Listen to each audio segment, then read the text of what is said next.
La Bible, du début jusqu'à la fin, dit très clairement que les temps finiront un jour. Jésus revient pour prendre son Église et il nous apprend comment vivre dans la certitude de son second avènement.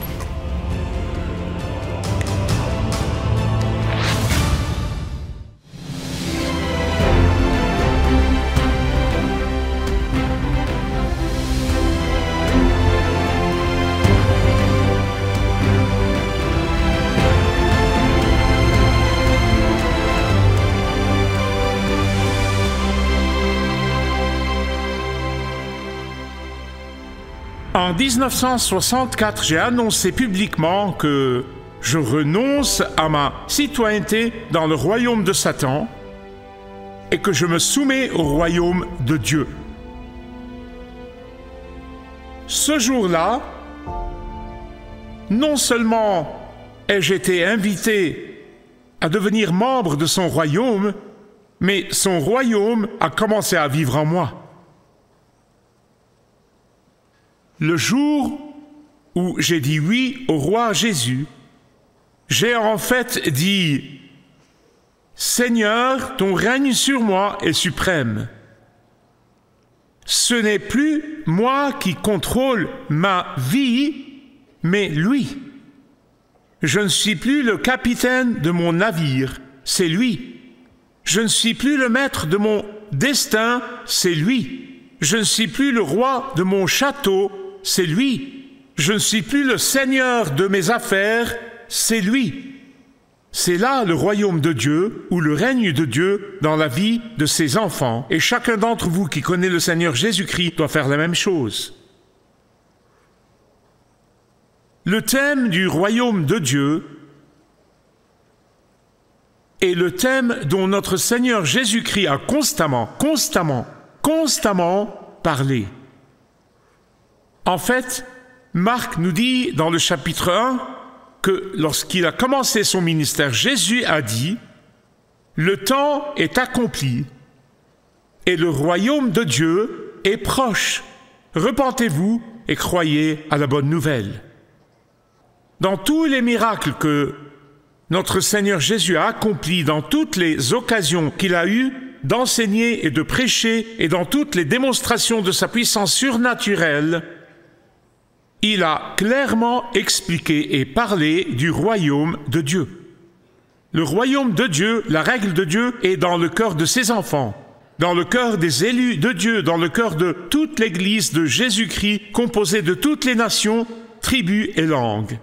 C'est le règne de Dieu, le royaume de Dieu. Mais il s'accomplira complètement, pleinement, nous le verrons de nos propres yeux lorsqu'il reviendra pour gouverner et régner dans son royaume. C'est ce que nous allons voir très clairement dans le message d'aujourd'hui. Ouvrons donc ensemble au chapitre 13 de Luc. Nous allons voir les versets 10 à 21. Dans le contexte de l'enseignement de Jésus sur le royaume de Dieu, nous voyons la guérison de cette femme le jour du sabbat. Cette femme avait désespérément besoin d'être guérie. Et ce que Jésus a dit à ses auditeurs, et en fait, il le dit à chacun d'entre nous qui écoutons, il dit que nous devons entrer dans le royaume de Dieu maintenant. Comment? En nous détournant des fausses religions et des faux systèmes de croyance et en nous soumettant au Saint-Esprit. En rejetant les royaumes du monde et en embrassant son royaume, sa domination sur nous, en cessant de vivre selon nos règles et en obéissant aux siennes. Regardez le texte avec moi, s'il vous plaît. Cette chère femme, courbée dans la douleur, et vous avez probablement vu des gens comme ça, et vous ne les voyez pas beaucoup aux États-Unis, mais vous les voyez beaucoup à l'étranger. Ils sont littéralement courbés et ils ne peuvent même pas se retourner à moins que tout leur corps ne se retourne pour voir. Elle était courbée. C'est le premier exemple. C'est le premier exemple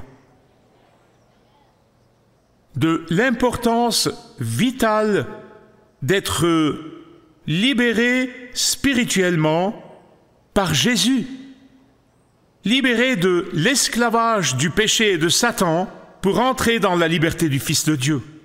Écoutez-moi bien s'il vous plaît.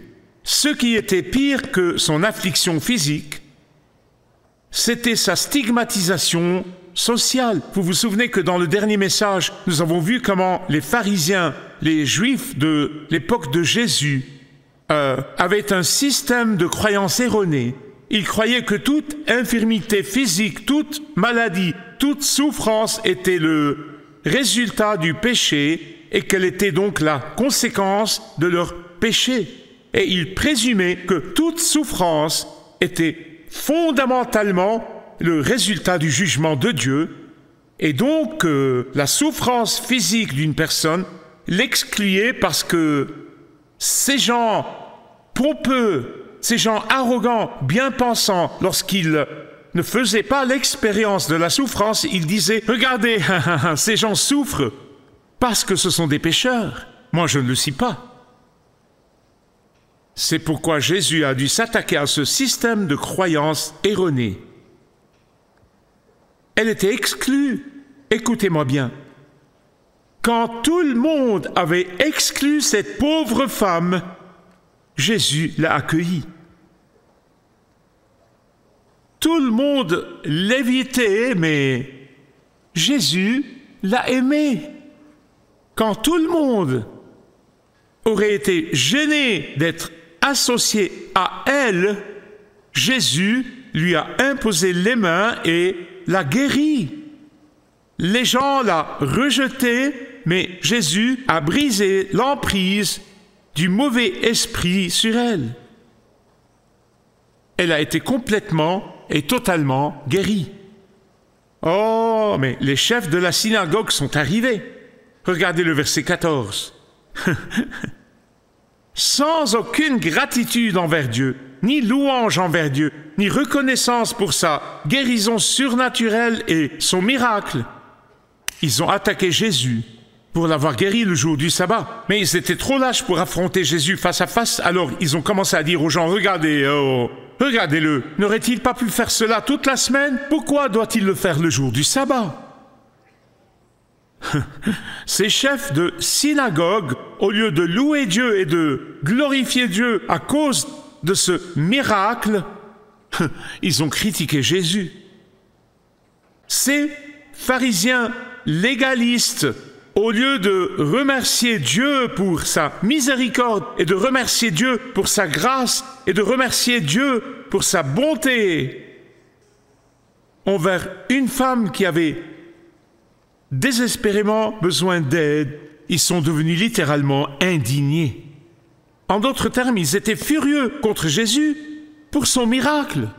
Pourquoi? Il a transgressé, écoutez bien, la loi établie par les hommes. La loi établie par les hommes. Ce n'est pas la parole de Dieu, ce n'est pas l'Ancien Testament, ce ne sont pas les commandements. C'est incroyable quand on y pense, car ces chefs juifs n'ont pas nié le miracle, ils ne l'ont pas nié, ils ont même confirmé l'œuvre surnaturelle de Jésus. Mais au lieu de croire en Jésus, leurs cœurs se sont endurcis. Vous, hypocrites, verset 15, pourquoi? Parce que même leur propre interprétation des commandements, ce ne sont pas les commandements, c'est leur propre interprétation des commandements. Ce n'est pas la parole de Dieu qui fait autorité. C'est dangereux, frère, écoutez-moi. Même leur propre interprétation des commandements disait qu'on peut prendre un animal le jour du sabbat pour le nourrir et l'abreuver. De même, l'animal peut porter la charge tant qu'eux-mêmes ne la portent pas le jour du sabbat. Les animaux le peuvent. Et voici ce que Jésus dit. Vous voyez la frustration de notre Seigneur quand il dit « Si c'est là votre interprétation du sabbat concernant les animaux, que vous pouvez les nourrir et leur donner à boire le jour du sabbat, à combien plus forte raison cette femme juive, fille de l'Alliance, à combien plus forte raison cette fille d'Abraham et son besoin désespéré. Quel meilleur jour que le sabbat pour la libérer du poids de la douleur, de la culpabilité et de la souffrance. Quel meilleur jour que le sabbat pour la libérer. Quel meilleur jour que le sabbat pour recevoir le pardon, la guérison et la restauration. Quel meilleur jour que le sabbat pour lui accorder le repos éternel, le jour du repos. Cette confrontation révèle à quel point le légalisme est cruel. La source de tout amour véritable, vous remarquez que je parle de l'amour véritable, pas de ces paroles sans valeur. La source de tout amour véritable est la chrétienté. La source de toute compassion véritable est la chrétienté. La source de toute sagesse véritable est la chrétienté. La source de toutes les bénédictions véritables pour notre société est la chrétienté. Écoutez, je vous le dis, commencez simplement à étudier l'histoire. Vous découvrirez que les chrétiens ont lancé tous les mouvements de guérison, tous les mouvements hospitaliers, tous les mouvements d'orphelinat, tous les mouvements d'éducation, tous ont été lancés par des chrétiens. Et c'est un chrétien croyant en la Bible qui, pendant 23 ans, s'est éloigné de sa famille, de ses amis et collègues au Parlement anglais, mais après 23 ans, grâce à ses convictions bibliques, il a mis fin à l'horreur de la vente des esclaves. Il s'appelle William Wilberforce.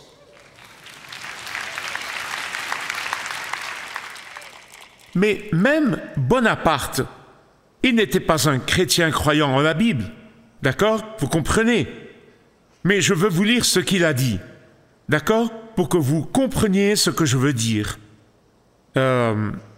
Il a dit ceci, ce sont ses paroles. Je vous ai dit qu'il était très modeste. Alexandre le Grand, César, Charlemagne et moi-même, nous avons fondé des empires. Mais de quoi vraiment dépendent ces empires?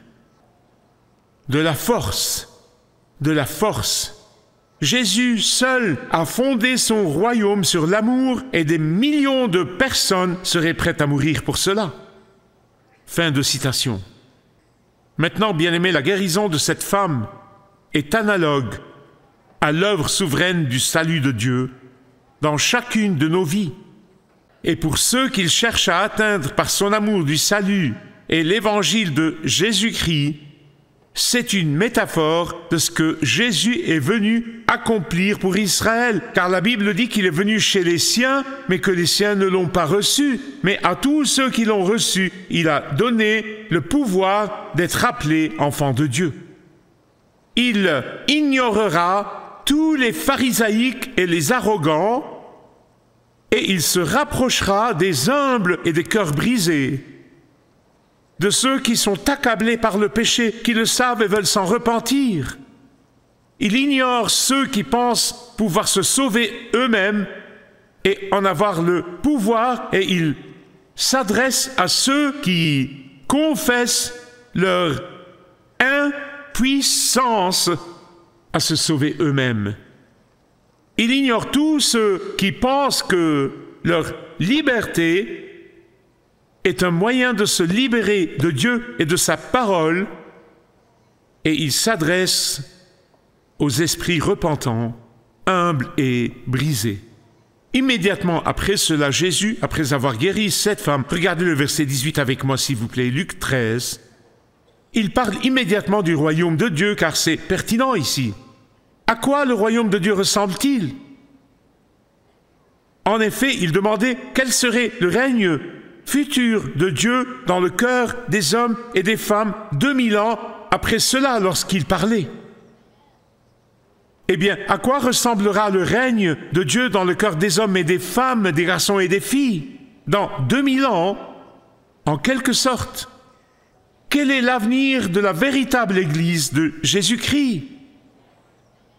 Ceux qui accepteront Jésus pour leur espérance et leur guérison. À quoi ressemblera l'Église du XXIe siècle? Vous voyez, beaucoup de Juifs à l'époque de Jésus pensaient qu'il était venu les délivrer du joug de Rome, de la servitude envers Rome. Mais comme il n'a pas fait cela, comme il n'a pas fait ce qu'ils attendaient de lui, lorsque leurs attentes n'ont pas été comblées, lorsqu'ils ont découvert que le royaume de Jésus était un royaume spirituel, un royaume éternel, ils l'ont rejeté. Ils l'ont rejeté. Ils l'ont rejeté. À l'exception d'une poignée de disciples. C'est la graine de moutarde. C'est la graine de moutarde. Même après la résurrection, il y a eu 500 témoins oculaires de la résurrection. 500. Et le jour de la Pentecôte, il n'y avait que 120 personnes. Pensez-y avec moi. 120 personnes, c'est très peu. D'un point de vue humain, c'est un nombre vraiment pathétique. Ce n'est pas grand-chose à montrer pour plus de 3 ans de ministère de Jésus. Ses disciples les plus proches, son cercle intime, qui n'était que 12 et l'un d'eux était un traître. C'est loin d'être un mouvement inspirant, une foule immense dans un stade criant les louanges de Jésus. Ce n'était qu'un tout petit début. Même cette poignée de disciples ne s'attendait pas à ce que le royaume de Dieu soit un royaume spirituel. Ils pensaient qu'il s'agirait d'un royaume terrestre avec puissance, autorité et splendeur. Ils ne comprenaient pas ce qu'est le royaume de Dieu, même les disciples. Comme tous leurs compatriotes, les disciples s'attendaient à un royaume extérieur, la puissance, les attributs du pouvoir. En fait, vous vous souvenez de la mère de Jacques et de Jean, lorsqu'elle est venue trouver Jésus et lui a dit « Hé, mes fils sont vraiment bien, ils te soutiennent, place un à ta droite, l'autre à ta gauche. » Hein? Il a dit « Seront-ils baptisés du baptême dont je vais être baptisé ?» Vous voyez, ils pensaient que c'était la splendeur, la puissance, l'autorité. Ils régneront. Verset 18, il pose la question. À quoi ressemble le royaume de Dieu? Verset 19, il nous donne la réponse. Une graine de moutarde. Une graine très minuscule. Il a choisi plutôt qu'une graine d'orge ou toute autre graine. C'est la plus petite. La petite graine devient la plus grande plante du jardin. La plus petite graine pousse parfois jusqu'à 5 mètres de haut. Mais le plus important, c'est que cette petite graine pousse pour abriter de nombreux oiseaux afin qu'ils puissent y faire leur nid. C'est le royaume de Dieu auquel vous et moi appartenons. Jésus voulait que ses disciples comprennent que son royaume, vu d'une perspective extérieure et visible, est si petit, mais qu'il finira par s'étendre pour inclure toutes les langues, toutes les tribus et toutes les nations. Ce royaume n'était pas très impressionnant au début, et pourtant, le temps viendrait où des centaines de millions de personnes suivront Jésus. Cette poignée de disciples, ils étaient si insignifiants. Et pourtant, on dit d'eux qu'ils ont bouleversé Rome. Les débuts obscurs de son royaume ont cédé la place à une force mondiale pour Dieu et pour le bien. Ce qui n'était pas si remarquable dans sa puissance, sa majesté, sa splendeur et son éclat public de gloire est désormais mondial. À l'époque, on n'aurait même pas imaginé que des millions de personnes seraient heureuses de mourir pour Jésus. J'en ai rencontré quelques-unes. Chaque fois que la persécution s'intensifie, le nombre de chrétiens se multiplie. C'est une prophétie de notre Seigneur ici. Le règne dans le cœur des hommes et des femmes grandira et grandira et grandira et grandira et il brisera les nations. Tellement que quand le Seigneur retournera dans la gloire, la Bible dit, il retournera avec une multitude, un nombre incontable. La Bible dit, le règne de ce monde deviendra le royaume de notre Seigneur pour toujours et il régnera pour les siècles des siècles et éternellement. En dépit de son humble début, le royaume de Dieu s'étendra pour devenir une force puissante comme l'a déclaré le prophète dans sa vision.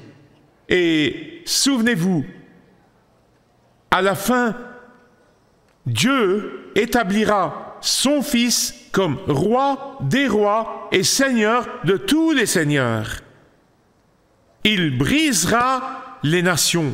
Son règne brisera les nations et il les gouvernera avec une verge de fer. Son règne juste prospérera et la paix véritable régnera. Et je ne sais pas pour vous, j'ai hâte.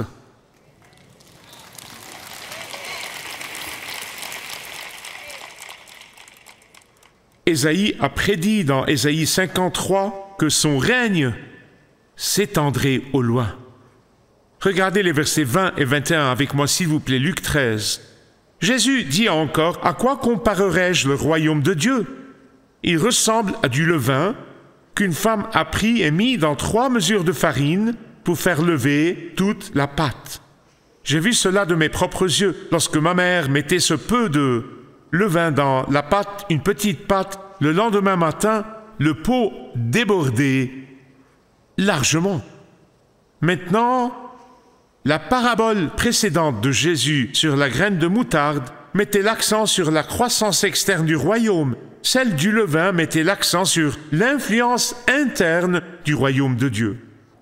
Cela me dit que, quelle que soit la puissance de l'influence du mal, quelle que soit la visibilité et la force de l'influence du mal maintenant, quelle que soit la puissance de l'influence du mal maintenant, quelle que soit l'intensité de l'influence du mal soit maintenant, l'influence positive du royaume de Dieu est bien plus grande. Oh, cela peut ne pas être apparent, visible ou clair pour certains. Cela peut ne pas faire la une des journaux. Même si l'on peut s'en moquer, le mépriser, le rejeter, l'attaquer, l'accuser faussement ou le dénigrer, ne vous y trompez pas, ne vous y trompez pas. Il progresse et avance tranquillement parmi les nations. Écoutez-moi, bientôt, vous verrez de vos propres yeux la puissance du royaume de Dieu se manifester.